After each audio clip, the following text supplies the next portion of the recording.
وما سنتهي في هذه ياسين وحنقلنا مركن كيس كلا وحساسية وسلا حيدا النساء اشتغل هذا كسابسا وأنا كيسكا سرقالة إكرام تحليل وحن دونيا إن فرو كيسكاس أو مهمة ودتك الصوماليات أو دن أي إيجيان أديك فهد أنا عضوت هاي بالدقة هذا النساء ما دام صوع كنتي وكيس كم مقران شهر سرقالات دا أو هاد قبر كترسن هيدا المدكس من سند عن رق يروح ميل أي جوكتو من نور شهر مدمتي عن عنا وروحين إيه الكيدنا كربوين كويسة يضدك الصومالية نسيابك للدون سامين وله كيس كان أيان ربعة إن فرو وحلا من سنة أنا حكتي سو أردنا هذا هيسو ما يجا أقبل يسا إن كويديو أن يجي جوابته سيدا الصحراء يعد معلومات كيسو وعيس سولو دماتك بشي لحد لواكم كوبيا لغات بشي جون وحصو شعب حيكيس كم مقان قوادا مقان إلى ما انتظن أن وريسي كتشرنو إكران تهليل فارح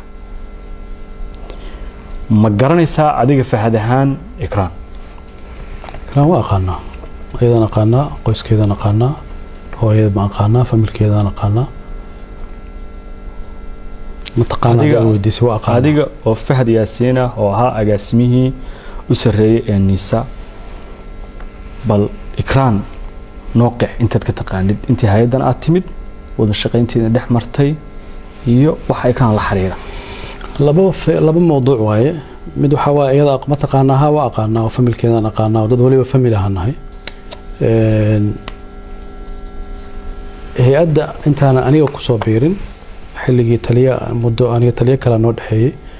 Cabdullaahi Sanbaloshe oo Soomaalidu wada taqaano oo laba jeer hay'adda agaasimo ka noqday markii si labaad buu hay'adda ku soo daray wuxuu ka dhigay protocolkiisa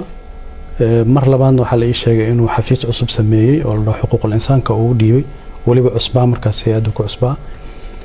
laakiin aniga intaan hay'adda madax ka noqday oo agaasimaha ka noqday agaasimo ku xigeenkan ka bilaabay hadana agaasimaha noqday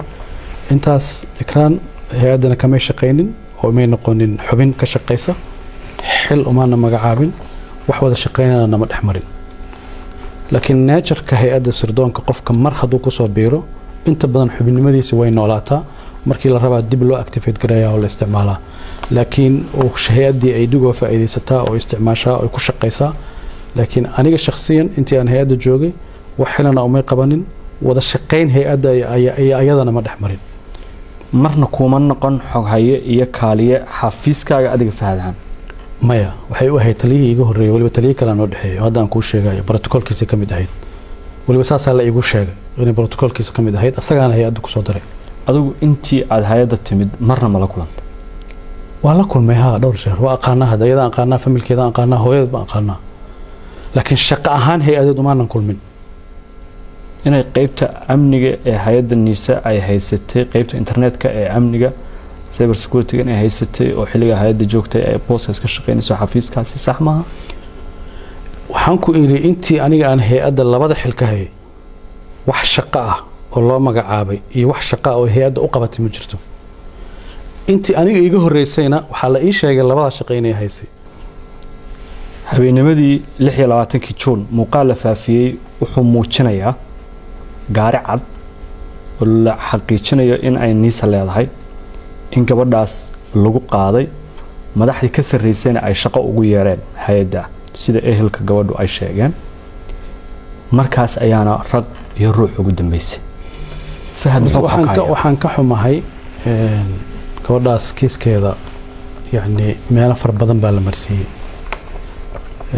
habeenkaas ay sheegayso horta wadanka aan ma joogin dalka waa ka maqnaa anigoo maqan bayna waxa dhaceen haddii si aad ogolaato inaan si tafsiir kugu sheego waana markii u horeysay aan kiiskaas ka hadlayo gabadhaas Allah u naxariisto mu'aamarad ajnabi iyo Soomaali isla sameeyeen waliba ay Soomaali sameysay baa lagu shirqoolay waxaana looga dan lahaa in hay'adda Soomaaliyeed magaceedana lagu dilo ayadana lagu dhibaateeyo shirqoolkaas dadkii sameeyay dawladda ka tirsan bay ahaayeen hadda rabtida magacyadooda waa ku sheegi karaa waxaan rabaa si faahfaahsan fahad inaad iigu sharaxdid kiiska Ikraan min bilow min dhamaad adigoon waxba qarinayn magacyada dowladaha shakhsiyaadka ilaa suu ku bilowday ilaa suu ku dhamaaday waxaana ahaana dhageyste su'aalaha ka soo baxa aan wax ka weydiin waaye waa maasan tahay horta kiiskaas haddaad og tahay waxaa la diiday oo xataa nafteeda khatar loo geliyey riboodka hay-adda ay ka hayso inay golihii amniga qarankiisu maalintii loo madlay in golaha amniga qaranka la geeyo warbixintaas oo guddiga amniga qaranka la hordhigo waa maalinta aniga Jabuuti lagu xiray oo nafteeda khatar la geliyey oo nolosheeda khatar la geliyey ayada mawduuceeda markaa laga yaabo inaan ka sheekeysano hadda ma galaayo taas dantii laga lahaana waxay ahayd inaan xamar imaanin oo aan warbixintaas dhiibin taasoo kaliftay inaan dalka dib uga soo laabto oo diyaaraddii la soo celiyey oo dib loogu soo celiyey meeshii aan ka imid horta waxay ku tusinaysaa dadka mu'aamarada gabadhaas sameeyey inaysan raalli ka ahayn xogtaas inay baxdo laakiin maanta xogtii baan adiga ku siinaya haddal soo dhawow gabadhaas mu'aamaradeeda siday u bilaabatay ilaa u dhammaatay waxay ahayd waxay shaqo u doonatay xafiiska ra'iisul wasaare maxamed xuseen roble gabadha markay shaqo xafiiska u doonatay meesha ay sugaysa in shaqo la siiyo baa dad mu'aamarad ajnabiyana ka shaqaynayay rabay dalka inay khalkhal geliyaan baa waxay u isticmaaleen gabadha nafteeda in khatar la geliyo nolosheeda khatar la geliyo mas-uuliyadda koowaadna qofka qaadaya ra'iisul wasaare maxamed xuseen roble waa gabadha maalinta gaariga lagu soo qaadayo waxaa loo ballamiyey wasiir ku-xigeenka warfaafinta alcadaala oo u kaxeeyo ku yiri ra'iisul wasaaraha shaqo ku siinayo maalmahaasi ku noqnoqota xafiiska ra'iisul wasaaraha shaqo lagu siinaa lagu yiri ayadana shaqo raadis ahayd mar waxay ka fikirtay guddiga doorashada inay oo Hirshabeelle inay gasho mar waxay ka fikirtay inay xildhibaan Hirshabeelle noqoto haddana way iska daysay markii dambe xafiiska ra'iisul wasaaraha tir shaqo u doono sidii wax u dhaceen tafaasiisheeda inteeda badan ma raba hadda inaan galo laakiin intaan kuu sheegi karo waxa waaye gabadhaas gaariga lagu qaaday nin la yiraahdo xildhibaan oo la yiraahdo Mahad Salaad oo hadda rabtid feelkiisa mar kale aan furayno ama su'aalo kale ku furayno baa la kulan siiyey asaga gaari ku qaaday gaarigii baa laga qaaday waxaa la geeyey Daar es Salaam xaafad la yiraahdo xamar ku taala oo dadka magaalada ugu ladan ay degan yihiin gurigaas laga qaaday waxaa la marsiiyey Shabeellada hoose meel jilib u dhow baa la geeyey halkaasaana lagu dilay nin la yiraahdo Mahad Karatay oo madaxda shabaabka kamid ah operation ka fuliyay oo ay xiriir dhow leeyihiin Mahad Salaad ra'iisul wasaaruhuna aweer buu ahaa wuu ka warqabay dhibaatadaas in loo geysanayana wuu ka warqabay aakhiro ay adduun qofka gabadhaas la weydiinayo waa ra'iisul wasaare maxamed xuseen roble farsamada lagu fuliyayna alcadaala iska lahaa gacanta fulisayna Mahad Salaad waaye cidda dishayna waa al-shabaab sidaas aan kugu sheegay oo qorshaygu ahaa inaan guddiga amniga qaranka hortooda ka sheego laakiin si aysan xogtaas u bixin waxa la qaaday 4 talaabo hay'adda in la dhoofaada shaqada laga joojiyay taliye cusub in loo magacaabo waa doctor taliye cusub loo magacaabay aniga ila boorka leegu celiyay Djibouti anoo transida oo dawladda Djibouti la isticmaalay oo la dhaxgalay markii aan xamar imaadayna waxa la diiday shirka in la qabto waraysaaro wuxuu diiday inuu shirka soo qayb galo marka hadii kiiska inta talaabo oo la qaado waxaad ka garan kartaa cidda qaadaysa maxay kiiskan u qaadaysaa taliyaha nabad sugidda hadii la rabo in la baaro shaqada laga joojiyo taliye kale la magacaabay safarkii baa loo diiday shirkii baa la diiday waxay ku tusinaysaa waxaas oo dhan waxa loo sameeynayo lixaajatin fi nafsi Yacquub wax uu og yahay baa jira waa wax asaga uu og yahay inuu sameeyay maadaama uu sameeyay cid allaale iyo cidii warbixintaas sheegi kartaan in la dagaalamo dagaalku ra'iisul wasaaraha uu waday oo hay'adda ku qaadan laba hadaf oo kala ahaa sumcadda hay'adda in la dilo institutionka dawladana la burburiyo oo meesha ajnabiga ay ka soo galeen oo ay rabaan hay'adda nabad sugidda iyo sirdoonka qaranka maadaama ay dawlado fara badan dhaaftay oo qaarkood dariska ay ka hormartay in dib loo soo celiyo heerkii fargelinta maalinta aan ku sheegayna lagu soo celiyo dawladda ajnabiga ee kiiska ikraan fulintiisa fududeyntiisa qaadatay way waa laba dawladood mar raba hadda magacooda inaan sheego dadka Soomaaliyeedna waa fahmayaan laakiin mar raba inaan magacooda sheego laakiin Fahad waxaad sheegtay magacyo ay kamid yihiin Mahad Salaad oo hadda hay'adda haysta injineer Maxamed Xuseen Roble oo ra'iisul wasaare ah iyo Cabdiraxmaan Yuusuf Al-Cadaala oo ah wasiir ku-xigeenka wasaaradda faafinta sidaas la mid ah dadka ajnabiga ah ee kiiska lugta ku lahaa ee aad eedeynaysid dadkaas dawladahaas labada sheegtay in magacoodid ayaan ka doonaynaa. hadda inaan sheego diyaar u bihi asbaabo jira dartood waxaa jira markaad mas'uul sirdoon soo noqotay fasax u baahanta wadan iska sheegi karin hadda fasax laakiin dadka Soomaaliyeed waa og yihiin dawladahaas aan ka wado way yaqaaniin imaaraadka iyo Kenya iyo noqon kara adiga dhahay ani ma dhihin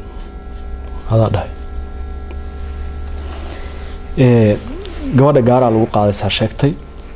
waxa la geeyay xaafad magaalada Muqdisho kamida gaarigana waxa sheegtay in loogu ballamiyay xafiiska wasaarada waliba ani wadanka waa ka maqanaay markaas sidku ogaatay waxaan rabaa inaan kugu daro xataa aan ka ilaabay dadkaas mar kastoon aniga wadanka maqanahay mashaariic sameeyaan kiiska ikraan waxa la alifay anoo maqan kiiska hay'adda isbedel lagu sameeyo waxa la sameeyay anoo maqan saddex bari ka horna ma aqaan la socotay isbuucii hore gurigeyga la galay ciidankii iyo qalabkii iyo wixii yaalay baa la qaatay anoo maqan hal mar anigoo jooga waa awoodi waayay inay wax sameeyaan sidku ogaatay xogtan dalka dad ka maqnay waa xog culus oo xasaasiya in dad mas'uuliyiin maanta ah oo mas'uuliyiin xilal sare haya oo waliba booska aad joogtay niisa sargaalka loo magacaabo mas'uulka loo magacaabay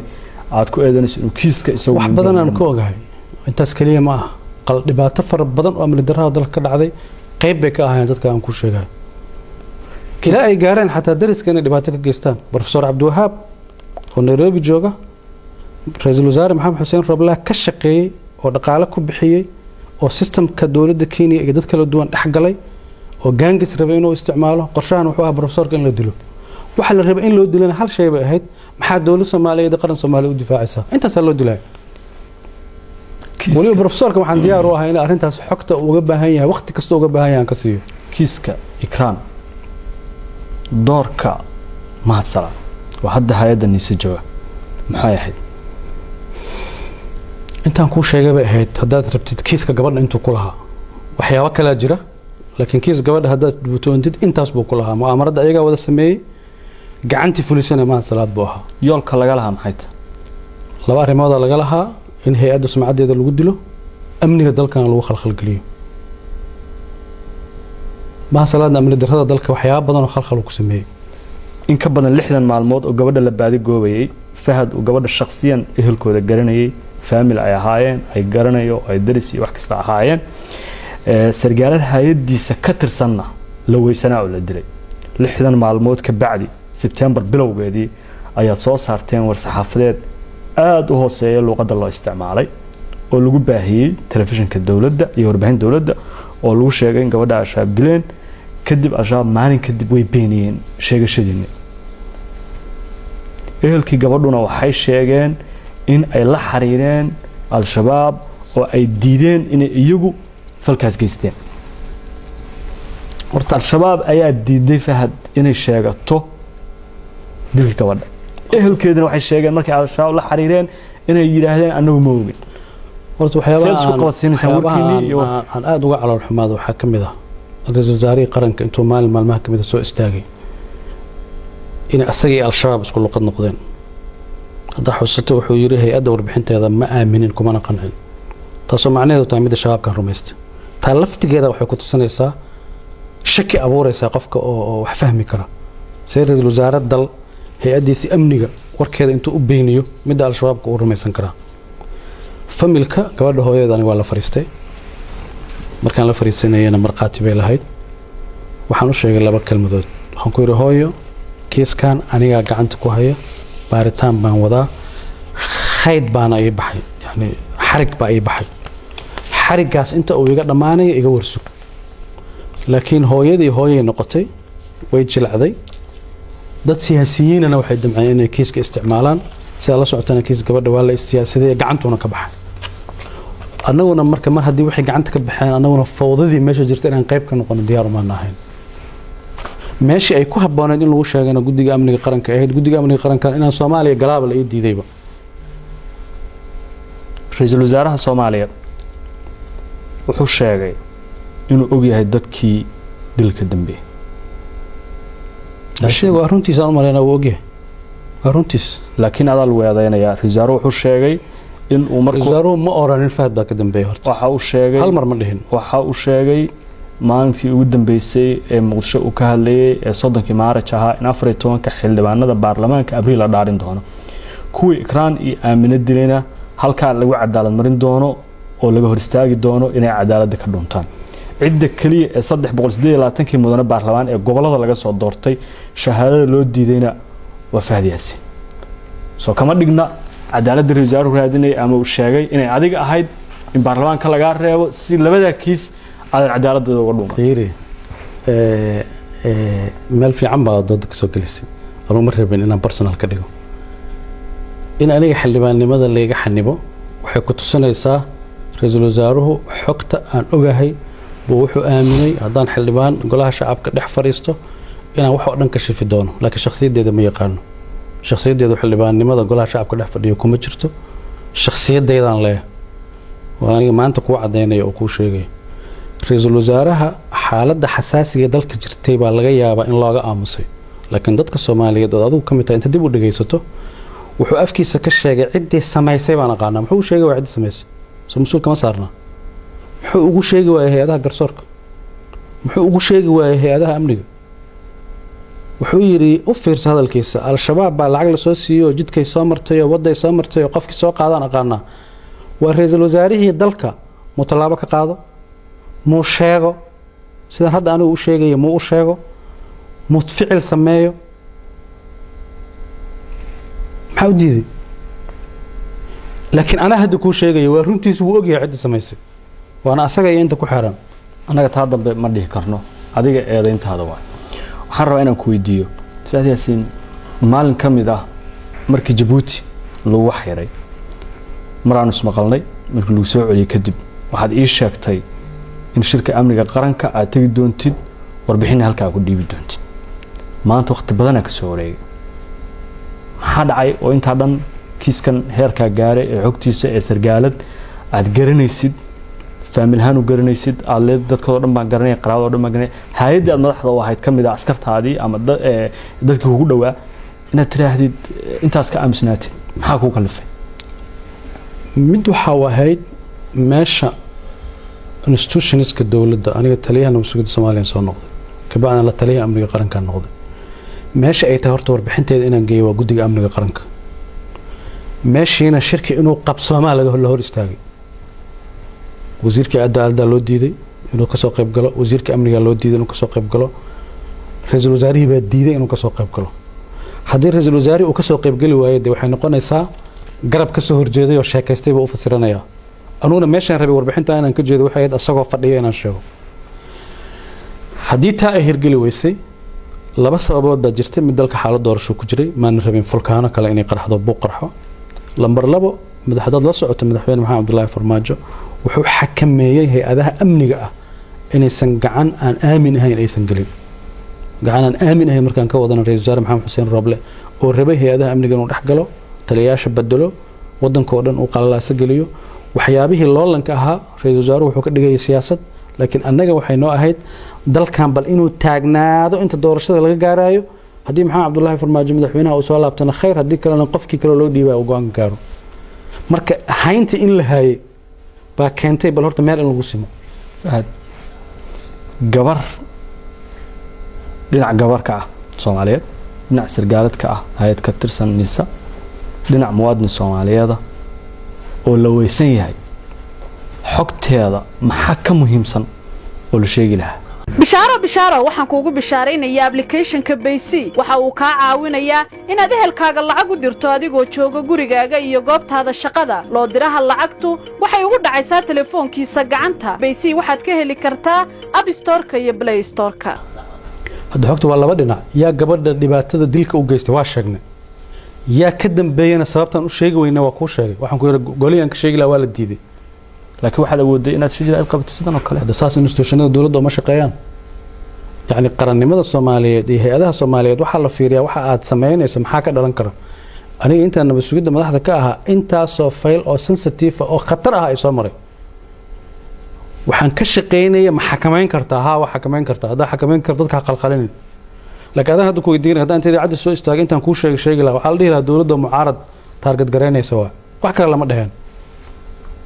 laakiin maanta dadkii baa qaarkood xukun ka haya saad u aragtaa maanta inaad sheegtid ma xogtaas waxaan u arkaa in la helay fursad lagu la xisaabtamo dadkii dambigaas geystay ee falkaas ku kacay Fahad Yaasin fursad baaritaan lagu sameeyo fursad xaqiiqada lagu gaaro fahad axmed daahir ehelka gabadhu maxkamad bay furteen waxay maxkamadda dadka looga la qoray magacyadooda adaa kowka diyaar ma u tahay inaad maxkamad iska difaacdid waad hortagtid waxaan rabaa inaan kuu sheego su-aashaada anoo kaaga jawaabayo kiiska maxkamadda yaa furay maxamed xuseen rooblaa furay horta iyo raggii la shaqeynayay isla maxkamaddii baa anugu ka dhageystay iyadoo la leeyahay Fahad Yaasiin waa beri isla maxkamaddii baa tiri warqad soo saartay oo tiri Fahad shuqul kuma lahan raggii kale oo magacooda la sheegana shuqul kuma lahan hay'adda nabadsugiddana shuqul kuma lahan labada jeerna anugu idaacaddan ka dhageystay waxaan diyaar u ahay xaqiiqadaas cid allaale iyo ciddii dembigaas geysatay in la dabagalo la maxkamadeeyo xuquuqda ay mudan yihiin la marsiiyo adigu maxkamadda waa tagaysaa oo iska difaacaysaa hadda maxkamadda haddii la iga yeero maba diidi karaba diyaar u tahay maxkamadda maba diidi karaba de waa sharci ma diidi karo xogta aan kuu sheegayana waliba waa 10% ka badan baan hayaa oo nayada khusayso u sheegi karaa 22 Julaay 2021 agaasimaha nabad sugidda iyo sirdoonka qaranka ee hadda xilka haya Mahad Salaad Maxamed bartiisa Facebooka wuxuu ku qoray oo uu sheegay in kiiska khaarijinta sargaalad Ikraan Tahliil aad soo maleegtay adiga Cabdullaahi Kulana Chiis iyo Yaasiin Fareyna uu ahaa fuliyihii kiiska ee gacanta ku lahaa sidaas ma jirtaa أنا فيسبوك ملهي دوسها قرينا وامقلا إنه قري قف بأي شيء إنه قري إنه ليكم آخر سنة لكن أيضا الافتقاد عدينا أيضا الافتقاد شكئة حلبان مقالة اسكت جوجا محق لي إنه دو هبل هدلي هبل هدلي هبل هدلي ما هي سردان بو شقيا ما ربحين سردان بو هلا يا أشياء حقتان حتى رئيس الوزراء أمركم إذا عدى سوء استاغ أرنتها داي شيء يا أشياء حقتان إن مركا أو سيدا ده كل جيدا وحيتون أبو رئيسا محا كيس كان سود حق لي واي oo kiiska aan soo doontay waa qof raba jariimo uu sameeyay inuu dad kale ku been abuurto kiiskan intii uu socday dadka Soomaaliyeed iyo dalka halis ayuu galay halistaas oo ahayd in dagaal sokeeye qarka loo fuulo iyo qararaasada dawladda Soomaaliya oo halis galiyay maqnaanshaha sargaalad iyo gabar Soomaaliyeed oo hay'adda nabadsugiddda soo ka tirsanay oo muwaadin Soomaaliyeed oo sidiisaba ay tahay in xuquuqdiisa la dhowro wasabta aan u aamusnay anaga aan dalka looga sii darin mid kamid ah waa inaan dalka aan nooga sii darin muwaadinka iyo dalka hadda xogta cidii khusaysi waa u sheegnay asoo reesaaruna waa ogyahay hay'adii khusaysana waa ogyihiin ma la kulantay xilaalintu ma kula kulantay maxkamadda ciidamada adiga Fahad ma ku wareystay ma xilaalinta hadda kiiska waxaan ku dhahay idaacaddan ka dhageystay aniga kaliya إن كيس كلا بلابن إذا عدنا كده جيست إن كان كلا سمينا إذا عدنا كده جيست كل ما كل من باريس تحنا كم ويدين حلالنت هذا هي أدونم بيلا كلنت أديك لكن شخصيا كل ما كل كستي لا كلنت قف كستي لا كلنت أديك لا كلنت سراكي شكل لا كلنت عدول بي وريست كيسك إكران وحدي شكت توم بقول كيبا حكت كهيست نادن يوذ الشيء حديدي أنا وذ شكت هي هذا خصيصا وش جاية قرمه وقتي مناسب نقطه قام وقتي أي كوب هبونت أنا الشيء markii kiiskan u dhacay warqad baa soo saartay risaaruhu ku yiri warbixin soo gudbi warbixintii horena kuma qancin warbixintaasi luqadda ay ku qornayd aad bay ugu hooseysay xushmad ra'iisul wasaare oo golaha fulinta u sareeya in loo qoro waa tiri golaha amniga qaranka imow halkaas ayaan warbixinta ku jeedinayaa luqadeedu ahay walaalo ani ma aqaan sababta aad u tiri way hooseysay because amniga dalka hay'adda ugu sareysa waa guddiga amniga qaranka oo wasiirka cadaaladda wasiirka amniga wasiirka gaashaandhigga wasiiradaas ay fadhiyaan gobernatoraha muqdisho uu fadhiyo madaxweynaha fadhiyo ra'iisul wasaaraha fadhiyo taliyaasha ciidamada fadhiyaan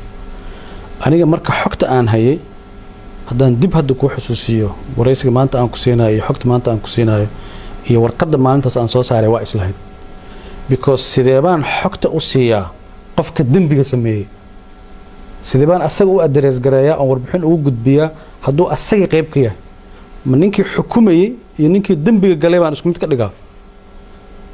inaan marka maalintaas dalbaday meel aan ra'iisul wasaare maxamed xuseen rooble ahayn inaan xogta siiyo waxay ku tusaysaa xogta aan hayay sensitivity-geeda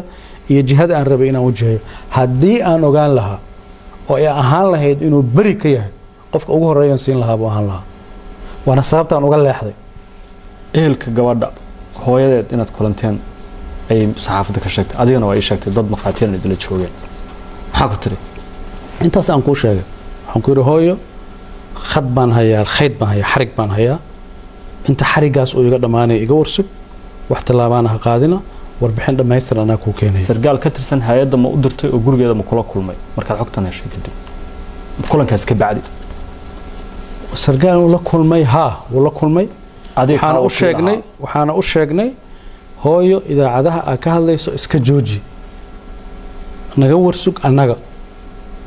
laakiin markaan aragnay hooyo inay idaacaddii istaagtay idaacaddii ka hadlayso ra-iisul wasaarihii laftigiisaba uu sii boonbooninaya warkii waxaa socday wax kale mu'aamarada aan kuu sheegayaa socotay laakiin familka uusan ka warqabin xaqiiqadan ogeyn maxaad qoyska ula wadaagi weyda maadaama aad si shakhsi xataa qoyskaada u garanaysa haddee wixii duruufihii jiray oo siyaasiga ahayd oo markaas jiray waa aniga kuu sheegay intaas shay oon ilaalinaynay bay qayb ka mid ahayd markii aad ka laabatay halkii aad joogtay markii falkan u dhacayay Djibouti baa tagtay intaanan kiiskaas u gudbin alcadaala iyo mahad salaad iyo rooble waxaad noo sheegtay inay yihiin cidda soomaalida ah ee kiiskaas abaabushay maxay ahayd annaga ma hayno mana xaqiijin karna eedayntaada laakiin maxay ahayd ujeedadii ka lahaan kareen adigu xogtaad ogaatay aad hesheen cidda ajnabiga ma ka wadaa mise waxa ka wadaa Soomaalida hadda waxaan ku dhahay waxaa la rabay in hay-adaha amniga la burburiyo dalkana qalalaasa la geliyo haddayse intaas ahayn waay aniga Djibouti laygu xanibay haddii dambi laygu hayay maxaa xamar inaa imaado laygu ogolaan waayo xataa diyaarad khaasaan ku tegay markaan tegayo ku laabanaya Djibouti markii laga celiyay kabacdi diyaarad khaasaan qaatay diyaaraddii khaaskayd waxaa la isku dayay elaboorka inta la soo galo in baabuur cabdibilaa wadada lagu xiro Djibouti qisadeeda iga war walaalow Djibouti waxaa dhacay ilaa hadda waa fahmi laah dal Soomaali ku hadla isku dhaqannahay isku diinnahay sababta beegsiga intaas la eg ay aniga igu sameeyeen waxaan garan waayo waxaan rabaa markii u horreysay inaan kuu sheego qorshaha in la xiro ma ahayn in la xanimo ma ahayn shirqool nafteeda lagu khatar gelinayo oo ku dhammaanaya Fahad Yaasiin waa la waayay in la sameeyo ahayd laakiin asbaabo dhacay oo aan hadda ka sheegi karo mid ka mid ah statementigii madaxtooyada ka soo baxay ee madaxweynaha jamhuuriyadda xafiiskiisa laga soo saaray ee dowladda Djibouti loogu sheegay haddii Fahad Yaasiin amnigiisa uu wax gaaro inay dowladda Djibouti mas'uul ka noqonayso inaan maanta nool hoon ka hor fadhiyo ayadaa sabab u ah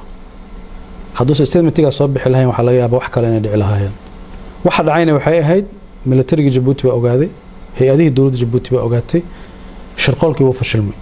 taasaa keentay in diyaaraddii lagu soo celiyo iyo diyaaraddii Turkish Airlines oo aan saarnaa oo iyada laftigeeda tiri kama tegayno rakaabka naga qof saarnaa waana waxay ka mid tahay xeerarka caalamiga ee adduunyada ay ka jiro marka runtii waxyaabaha yaabka leh ay ka mid tahay qof la leeyahay gabar baa loo haystaa lagu celcelinayo haddana asagii la shirqoolayo mu'aamarada xajmiga ay la egtahay ku tusinaysaa laakiin shayga aniga aan la yaabanayo waxaa waa ilaa hadda aanan fahmin dowladda Djibouti shacabkeedana ixtiraam iyo walaalnimo iyo qadarin baan u hayaa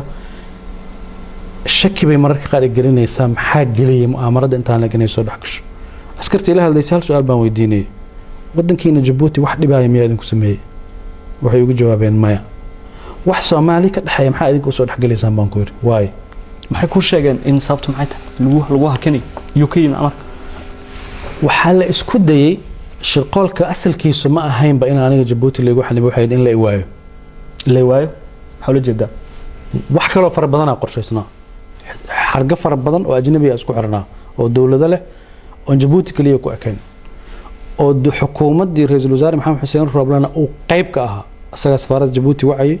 asaga dawladda Djibouti wacay asaga taliyaha booliska Djibouti wacay caddayn ma haysaa caddayn fara badan baan u hayaa qofka aniga Djibouti ugu xanibay waa taliyaha booliska Djibouti oo hadda xilka laga qaaday asaga waa qofka xanibay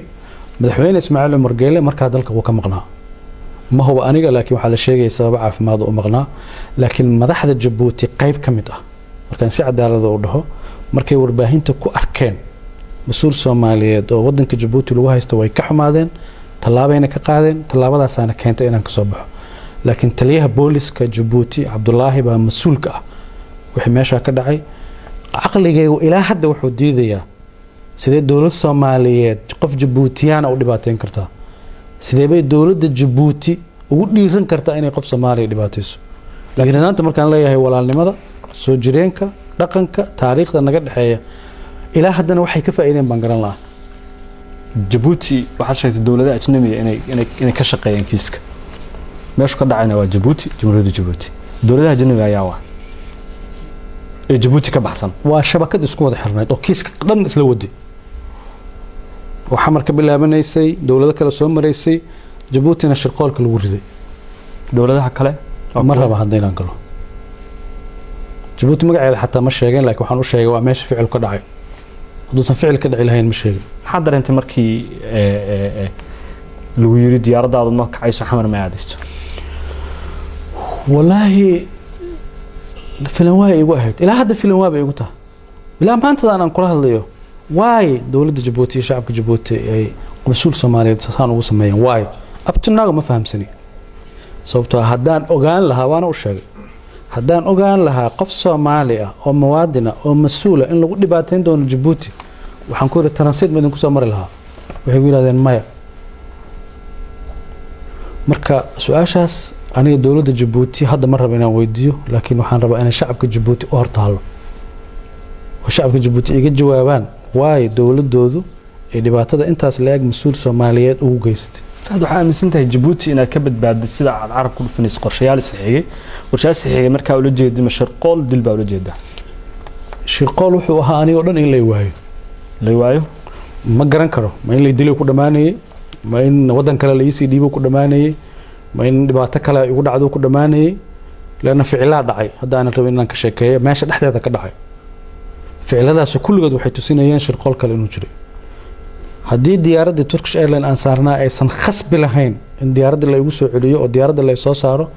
aysan khasbi lahayn dad mas'uuliyiin oo dowladda Jabuuti iyo shacabka Jabuuti wax aad iyo aad u foolxun baa dhici lahaa diyaarad kale inaad goosataan maqlay markii aad Turkish Airlines lagu diiday inaad raacdo ma ayagu Turkish Airlines raacay ma diidin ayagu si sophisticated markii hore u shaqeeyeen ilaa wixii ka shifmeen ma waliba waa u qiraya si xirfad leh markii hore u shaqeeyeen diyaaradda halaysan hawada naga halaysan laboorka tigidka go'an xafiiska migration kan shaqeynayeen waxay isku dayeen inta allaalaya inta ay sophisticated iska dhigi karaan way iska dhigeen bil munaasabana waa rumaystay aniga dadkii u horeeyay soo wacay waxaan ku dhahay wax dhibaato ma jiraan waxba halaysan waxa halaysanna waa la saxayaa saasaan aniga u rumaystayba because shar ma filaynin taliyaha booliska ma aragta markaadi kula kulmi markaas ba maya ma la hadashay kadib maya soo ila hadlaya muxuu dhahayaa si ku ogaatay xogtaan marka xogta xogaal baan u ahaa mu'aamarado dhan baan hayaa safaaradii Soomaaliya Jabuuti ku lahayd baa irida timid oo loo diiday inay ii timaado sawirada laga qaaday sawirada Soomaaliya waa ka hayd sawirada aan ogeyn baa laga qaaday dowladda Jabuuti aan iga qaaday ayagana faafiyay kulli ma ogeyn qaar waxay ahaayeen sawirada qol ku dhagan qaarna waxaan dareemayay booliskii yimid baa iga qaaday laakiin sawirro xataa la iga fasax qaatayna ma ahayn sawirro la iga ogaadayna ma aniga aan ogaa markii la iga qaadayna ma ahayn taasoo ku tusinaysa inay ku fahanayeenba waxa dhacay way aysan qarsanaynin kiiskii Ikraan mar kale waxaad sheegtay in xogtiisa 10% kaliya aad baahisay aad iyo ogolaatay inaad sheegto inta kale 90% waa xogtii ugu badnayd waa goorma sheegaysaa waqti ay ku habboon tahay iyo cid ku habboon madareemaysaa walacna ma kugu haysaa in maqnaanshaha gabadhaas ay qoyskeedii oo aan ogeyn raqiy ruux dawladdu ay sheegtay waliba hay'adda nisaa'adu ay joogtay ay sheegteen shaab dileen shaab diideen oo inkireen oo dheheen annagu maana dilin ra'iisul wasaarihii qaranku yiri dadkii ka dambeeyay cadaaladdan hor istaajinayna oo baarlamaanka ka reebayna adiga kaligaana baarlamaanka ka maqanta maxaad dareemaysaa ma jeceshahay inaad barato qur-aanka kariimka ah iyo culumta shareecada ugu kaalay markaska nuureyn online oo baro adigoo gurigaaga jooga qur-aanka higaada iyo culumta kale islaamka wixii faahfaahin kala xiriir nambarada shaashada kaaga muuqda fiiri baarlamaanka in aniga layga xanibo waa wixii ugu sahlanaa oo dhacay adii caqligaaga isticmaal dadkana dhageysanayana caqligooda isticmaalayaan kiis baa qofkan lagu hayaa wadankaa loo diidan yahay xildhibaannimadaa loo diidayaa xilkaa lagu haystaa hay-addii baa la qalalaaseynaya ku-xigay qof baa bannaanka laga keenayaa amnigoo dhan baa la burburinayaa oo si kasta loo burburinayaa waayo hal case haddii la rabo in la xaliyo qofkii khusayso inuu wadanka soo galo oo la weydiiyaaba sahlane waayo in la ogolaado guddiga amniga warbixinta in la siiyaaba sahlane oo ra-iisul wasaaruhu meesha isku difaaco oo ciddii khusaysa meesha isku difaacaan maxaa loo diidaa aniga way dhibaysaa waana sababta hadda warbixinta u dhiibayo waxaa dhibaya in qof dalka 3 qof oo ugu sareysa ama 4 qof oo ugu sareysa kamida intuu dambi galay uu dambigiisa ku qaranaya inuu hay'adda nabad sugidda iyo sirdoonka qaranka uu dambiilo ka dhigo haddana hay'adda inay hadasho loo diidayo haddana qofkii ugu sareeyay loo diidayo inuu warbixin dhiibo ra'iisul wasaaruhu isla habeenkaas uu kiiska ka hadlay cadaaladda xildhibaanada lagu reebay xildhibaan Aamina ayaa lagu dilay qarax ka dhacay magaalada Beledweyne Allah u naxariistay xildhibaan Aamina adu ma garan Aamina qof wanaagsan oo qiimo badan oo wadanka u shaqeynaysa bay ahayd بالمناسبة الله نحرسته وحي أهي دتكي مدحوينا حسن الشيخ مركي أن كان بينكي كمد أها 2012 أيضا كمد أهيد حزب يو بي دي أساسياشي سي كمد أهيد أقوان شخصية احترام يقدرين فرب بدن بانا قد حيس كيسك قواردن إكران إيه آد وقا هذا الشيء أين هاد حلوانك كلية عدالة وكرادين تيدك الشغلينيس انتي أي سعوتي مرة ما يسعركتين مايا أنا قانا إلا ما يسو حريرا أنا لما حريرا لكن الله نحرسته dambigeeda Allah dhaafo waxaan qiyaasayaa inay rumaysatay warbixintii xafiiska ra'iisul wasaaraha laga dhiibay taasoo rumaysatay runtiina marka ay dhimatay xataa kaliya uma dhahayo qof aan ku aqaanay waaye qof wanaagsan inay tahay haddii xogta saxda ah ay heli lahayd waxa laga yaabaa inay si kale u fikri lahayd laakiin xogtii markaas haysatay ma ima soo raadinin ayadoo idaacadaha ka hadlaysana waa arka marka meel aan wax ka sixi karo ma joogin dhimashadeedii iyo dilkeedii waxa lala xariirinayaa isla kiiskii Ikraan Tahliil inuu ahaa shabakad isku xiran oo arinta wadaabashay dadka lagu eedeynayna mar kale kiiska Aaminana qayb ayaad ka tahay horta erigaas qof dhahay ma jiro ra'iisul wasaaruhu wuxuu yiri gacantii Ikraan dishay ayaa dishay oo aanu baarlamaanka ka reebi doon waa duuban tahay hadee ra'iisul wasaaruhu magac ma sheegin horta soo magac ma sheegin hay'adna ma sheegin laakiin wuxuu sheegay in tareed isaga laftirkiisu dareemayo oo isaga loo soo hanjabayo oo yaqaan telefoonadii maasajada looga soo cidii uu ka dareemayo muu sheegin mugta waxna waa faham waxna waa hadalka ra'iisul wasaaraha afkiisa ka yiri laakiin waxa yaab kale waxa waaye ra'iisul wasaaraha xogta intaas la eg hay'adda siisay asaga iyo hay'adda sirdoonka xiriir ma lahayn markaas wada shaqeynna ma lahayn jeekoga taad hay'adda ma joogin markaas hadii hay'adda laga ilaalinayo aan ku yiri inuu soo dhex galaa laga ilaalinayo in la macaamalo laga ilaalinayo maadaama crime sameeyay nadka ilaalin marka hadii hay'adii sirdoonka uusan xog ka helaynin number 2 xogtan uu haysto muxuu talaabo uga qaaday ra'iisul wasaaraha dalka muxuu ficil u sameeyay waay haduu og yahay cidii wax wuxuu yiri waan ogahay umada Soomaaliya lama wadaagin talaabo ma qaadin waxa ma sameeynin maxay ku tusinaysaa يعني إن رئيس الوزراء قرنكو وإيدا جدي أنا أدنانت إيدا وجديد وواحوين مركز لقى هلا يو نعم كدول لماذا ما أنت ولا جو لبدي نوح المعيسان رئيس هنا واحد ولا رئيس روح رئيس حل جارسينا ولا رئيس واحد كوهيا رئيس حل كسيدقية واي هذا كان أجاس تلاتليه هراء مدحونه هي أجاسمي هراء النسات